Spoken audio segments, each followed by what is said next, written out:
What's going on, everyone? We're back with a brand new video, and I had been mulling over doing this video for quite some time because one of the purposes of this channel is to dispel a lot of the false narratives that get bantied about around players and incidents and things of that nature, and people take it as gospel. One of those is Game 1 of the 2018 finals. And as we know, the popular and false narrative is that the reason why they lost that game is J.R. Smith. And quite frankly, that's not true. So here we have this wonderful article from sneakershoptalk.com entitled, J.R. Smith did not lose Game 1 of the 2018 NBA Finals. Let's dive into it. I'm not going to read the whole thing. The link to which will be in the description. So here we go. May 31st, 2018, Game 1, NBA Finals. The Cleveland Cavaliers have played an outstanding game, are only down by 1 point late in the game to this vaunted Golden State team that has practically been handed the Larry O'Brien trophy since the beginning of the season. With 7.2 seconds left in the game, LeBron James, who's played a masterful game, scoring 51 points, has the ball at the top of the key. George Hill popped open after beating Klay Thompson backdoor, and LeBron, with his amazing court vision, whipped a pass to Hill. Thompson, realizing he was beat, did the only thing he could, fouled Hill, preventing the layup and sending him to the foul line. Now, anybody who remembers, because I remember watching that game, and I looked at George Hill, and I'm like, he wants no parts of those free throws. You could tell. He barely made the first, and he missed the second one, as we all know. J.R. Smith gets the rebound, outworks Kevin Durant, and makes a wonderful play to get the rebound. And for some reason, dribbles out to the three-point line and ends up chucking up some wild desperation shot. And then we saw LeBron was absolutely apoplectic. We know the picture that you see up on the screen now, which has in fact become a meme since then. But here's the thing. He did not cost them the game, because if you remember, the game was tied. So what he did do, and this is accurate, he did cost them a chance to win in regulation. Now that part is not deniable. And yes, that was to lose track of score and situation was a mistake. It was a boneheaded play. But they had overtime. And if you watch the game like I watched the game, I knew Cleveland was going to lose that game when I watched them in the huddle. And why do you say that? Let's bring up this picture. When I saw this picture here, when I saw Tyronn Lue coaching the team, all this, everybody's looking like they're listening except one person. And you can look at the picture and see who that is, sitting over here pouting, with his arms crossed, just not engaged. And then once the overtime did start, he looked like he'd already phoned it in and had moved on to whatever.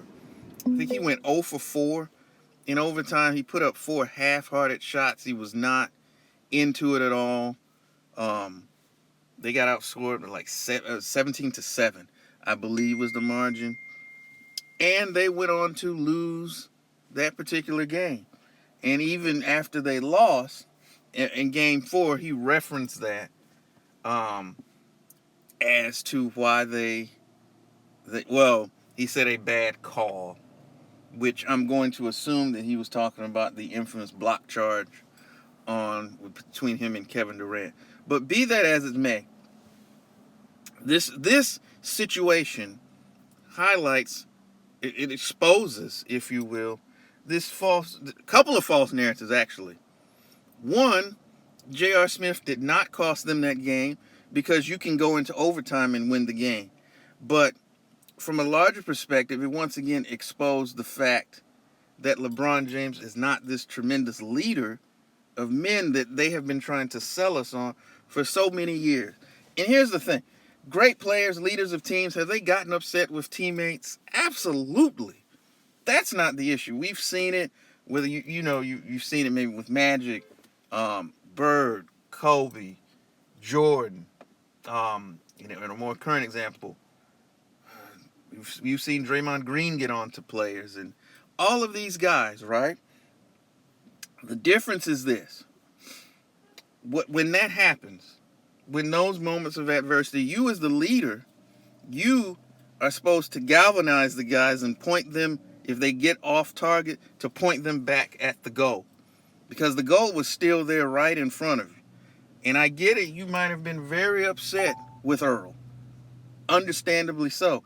But unfortunately, if you're the leader, the team is going to follow your lead. So if your energy is off and you phone it in, well, you're in act sabotaging your team.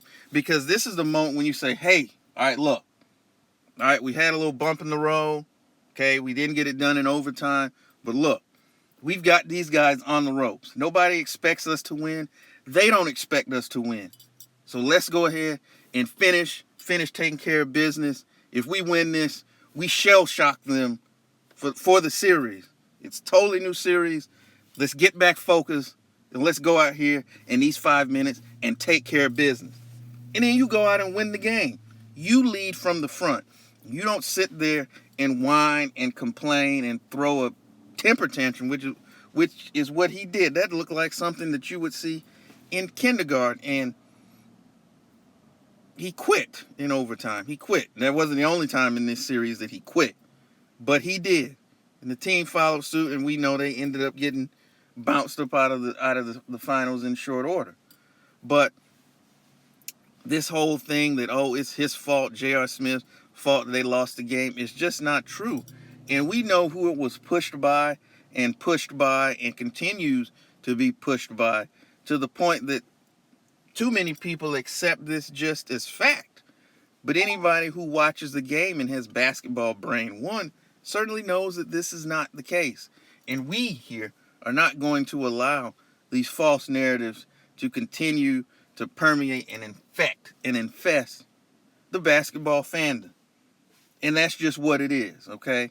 I know the sycophants don't want to admit it. It's a lot easier for them to blame J.R. Smith than it is to hold their guy to any sort of account. But these are just the facts, ladies and gentlemen. He did not cost them that game. Again, he cost them a chance to win in overtime. And more people need to who watch the game, who understand, need to speak out on that and stop, because this man, I mean, we're talking crazy about him and question his intelligence and all these sorts of things over this particular situation. And it wasn't right because it was directed at the wrong person. But with that being said, I am going to end today's video. But because I meant to do this for a while. And then this actually article came back to my mind, and I said, you know what? Let's do it. Let's share it with the world and help to set this basketball wrong right. But let me know what you think. Do you agree with what I had to say, what was in this article? Or do you think, yes, it's J.R. Smith's fault, he should have gotten a better shot and they would have won the game? Let us know what you think in the comments section. As always, thank you for spending a few moments with us. And as always, tell the ones that you love them. Peace.